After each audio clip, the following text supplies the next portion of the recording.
وہی تمہارا نام لے کے جی رہا ہوں اور تمہاری یاد میری زندگی ہے۔ بزرگوں کا نام لیا کرو، محبت کرو۔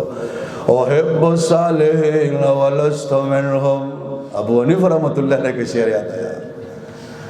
وَأُحِبُّ الصَّالِحِينَ وَلَسْتُ مِنْهُمْ لَعَلَّ اللَّهَ يَرْزُقُنِي صَلَاحًا۔ امام صاحب فرماتے ہیں میں نیک لوگوں کے ساتھ محبت کرتا ہوں، نیک لوگوں کے ساتھ، ابو بکر سے، عمر سے، عثمان سے، علی سے، معاویہ سے، ابو سفیان سے رضی اللہ تعالی عنہم سے، میں نیک لوگوں سے محبت کرتا ہوں۔ وَلَسْتُ مِنْهُمْ، خود نیک نہیں، حد ہے تواضع کی، یہ بخپلہ نیک نہیں ہوئی۔ حالانکہ 18 صحابہ سے ملاقاتیں کی ہے، بر صغیر میں ان کے مقلدین زیادہ، پاکستان، افغانستان، ہندوستان اور بنگلہ دیش، کثیر تعداد میں مقلدین ہیں۔ اور بعض حنبلی لوگ بعض موقعوں پہ امام اعظم ابو حنیفہ رحمۃ اللہ علیہ کے مسلک پہ فتویٰ دیتے مجبوراً، امام صاحب تو امام ہے نا۔ اللہ وہ فرماتے ہیں احب الصالحین ولست منہم، میں نیک لوگوں کے ساتھ محبت کرتا ہوں، ولست منہم، خود نیک نہیں، تواضع ہونی چاہیے۔ اور یہ انہوں نے قصدن سے نہیں کہا، بلکہ انہوں نے حقیقت سمجھ کے، ایک جس کو ہم تصنع بناوٹ کہتے ہیں، تصنع بناوٹ نہیں۔ اللہ لعل اللہ یرزقنی صلاحا، حضرت فرماتے ہیں یقین ہے، لعل کا ترجمہ میں یقین سے کہا، بڑا آدمی جب لعل استعمال کرے اس کا معنی یقین ہے، یقیناً، یہ معنی نہیں کرو کہ شاید یقیناً، یقیناً اللہ تعالیٰ اس محبت کی برکت سے مجھے بھی نیکی کی توفیق دے گا، مجھے بھی اللہ نیک کر دے گا۔ اللہ تو صوفیہ حضرات اب سے کہتے ہیں قلت الطعام، کم کھانا، اور نمبر 3 قلت المنام، کم سونا۔ کم سونا، کم سونے کے مطلب نہیں کہ تم نیند ختم، کم سے کم 24 گھنٹے میں 6 گھنٹے سویا کرو، 6 7 8، زیادہ نہیں سو، 12 14 گھنٹے نہیں سو، یہ ظلم ہے۔ بعض لوگ اپنی زندگی نیند میں ضائع کر لیتے ہیں، وہ منگلے عبارت نہ رضی ہو منگ پسرف نہیں پیگو پاؤں، وہ منطق خود اثر نہ پائے گا، وہی منطق تو بالکل سمجھ میں نہیں آتی کہ پتہ نہیں یہ کیا چیز ہے، اس کو کہاں منطق آئے گی؟ کلاس میں وہ سویا ہے کدی سے رہا، تکرار میں وہ سویا اور رات کو وہ سویا، تو بس جب امتحان آتا ہے پھر وہ روتا ہے، رونے سے کیا فائدہ؟ لا الہ تو قلت المنام، زیادہ نہ سو، اللہ کا نام لیا کرو، خدا کی عبادت کیا کرو، لمحہ لمحہ قیمتی ہے۔ 3 چیزیں ہو گئی۔ نمبر 4 قلت الاختلاط مع الانام، قلت الاختلاط مع الانام، مخلوق کے ساتھ کم ملا کرو، دوستیاں ختم، دوستیوں کو السلام علیکم۔ طلباء میں ہر درس میں اگر یہ بات آپ کو کروں تو آپ کو بوجھ نہیں آنا چاہیے آپ کے سر پہ، خدا کے واسطے، اور میں آپ کو بہت بڑا واسطہ دیتا ہوں، اللہ کا واسطہ بہت بڑا واسطہ ہے۔ مفتی شامزی رحمۃ اللہ فرمایا کرتے تھے، ہمارے استاد محترم ہیں، میں نے ان سے ترمذی شریف پڑھی، بڑی نسبت مفتی نظام الدین شاہ نظیر رحمۃ اللہ علیہ، وہ فرماتے ہیں اگر ایک چرسی اور رنچی آپ سے اللہ کا نام لے کر کچھ مانگے، خدا کا واسطہ دے تو اس کو کچھ دینا چاہیے، یہ مت دے کہ یہ چرس لے گا ایرون لے لو، نام کس کے لیا بھی اچھا واسطہ ہے۔ تو میں آپ کو اللہ کا واسطہ دیتا ہوں، دوستیاں ختم کرو، ظاہر ہے یہی دوست تمہیں تباہ و برباد کر رہے ہیں، میں رب کی قسم کا کر کہتا ہوں، جب تم فارغ ہوں گے اور جب تمہیں کتاب دی جائے گی کہ یہ پڑھاؤ ہے، یہ سر پڑھاؤ، نو پڑھاؤ، قدوری پڑھاؤ، جامی پڑھاؤ، دیوان للمتنبی پڑھاؤ، پھر تم افسوس کرو گے کہ میں نے تو سارا وقت دوستی میں لگایا تھا۔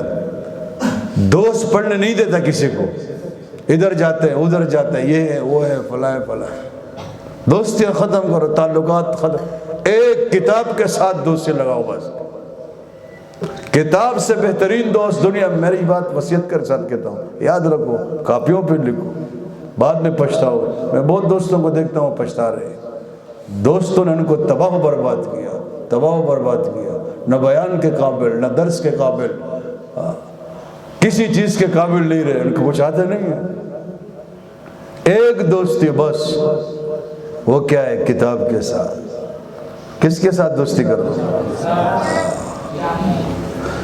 متنبی کہتے ہیں اعز مکان فدنا سرج صبہن، کیا شعر ہے؟ اعز مکان فدنا سرج صبہن وخیر جلیس فی الزمان کتاب۔ اللہ فرماتے ہیں زمانے میں سب سے معزز چیز دنا، دنیا کی جمع ہے۔ دنیا کی جمع کیا ہے؟ دنا۔ وہ دنیا میں سب سے معزز ترین جگہ، بیٹھنے کی جگہ گھوڑے کی پیٹھ ہے، جس پہ انسان بیٹھ کے اس زمانے میں جہاد کرتا تھا۔ کیا کرتا تھا؟ بہترین جگہ۔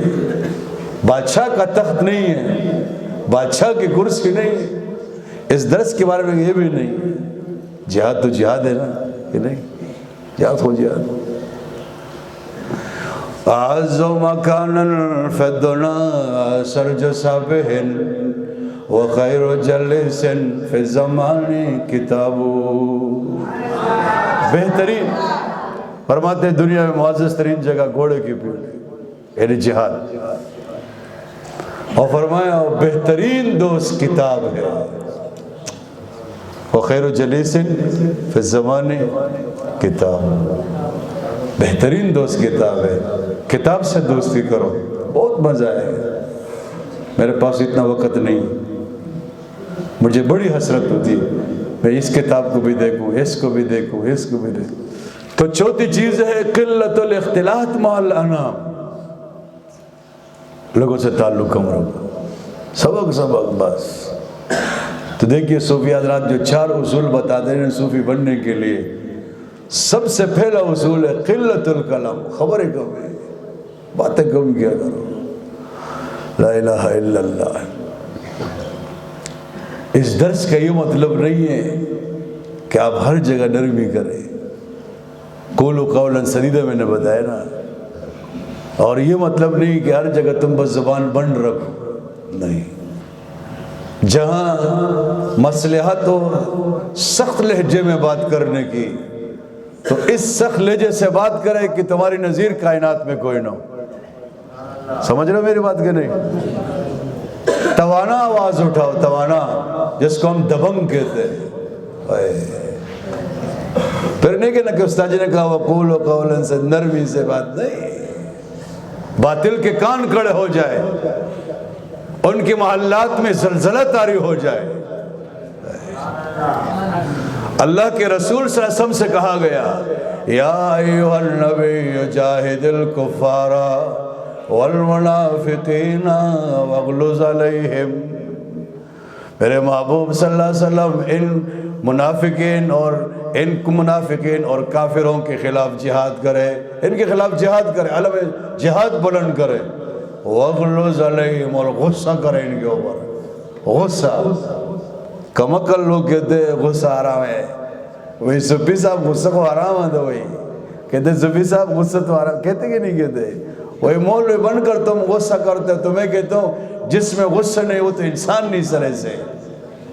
غصہ تو اللہ نے انسان میں، لیکن غصے کی جگہ ہو تو حق بات کرنے کا موقع ہو، انسان حق بات نہ کرے، چپ ہو جائے اور سخت لہجہ استعمال نہ کرے، توانا آواز بلند نہ کرے، یہ مداہن فی الدین ہے، دین چھپا رہے، اور یہ گونگا شیطان ہے۔ ایک صوفی گزرا ہے، وہ کہہ رہے ہیں، زبردست جملہ ہے، الساکت عن الحق شیطان اخرس، الساکت عن الحق شیطان اخرس. کہتے ہیں حق بات چھپانا، جو حق بات چھپاتے ہیں نا حق بات، کہتے ہیں تو گونگا شیطان ہے، اس کو شیطان کہا گیا.